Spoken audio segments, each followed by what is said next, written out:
Metre দূরে একটি খুচরা দোকানে যাওয়ার সাথে সাথে যখন এটার দাম 2 গুণ বেড়ে যায়, এর সাথে ব্যক্তি হিসেবে যারা জড়িত তারাও কোনোদিন এর দায় এড়াতে পারে না। এবং এই মানুষগুলোই যারা এই ছোট ছোট সিন্ডিকেটের ডান হাত বাম হাত হিসেবে কাজ করে, তারা আবার যখন অন্য একটি জায়গায় গিয়ে বিভিন্ন সমস্যার সম্মুখীন হয়, তারা তখন সরকারকে গালি দেয়, প্রশাসনকে গালি দেয়, পুলিশকে গালি দেয়, রাজনীতিবিদদের গালি দেয়।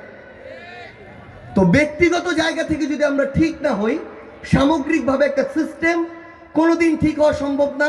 একটা দেশ এগিয়ে যাওয়া এত সহজ নয়। 2024 সালের ছাত্র জনতার অভ্যুত্থান হয়েছে। এই অভ্যুত্থানে প্রায় 2000 মানুষ জীবন দিয়েছে, 1.5 লক্ষ মানুষ রক্ত দিয়েছে। জুলাই শহীদ স্মৃতি ফাউন্ডেশনের পক্ষ থেকে আমি এ পর্যন্ত 7টি বিভাগে গিয়েছি।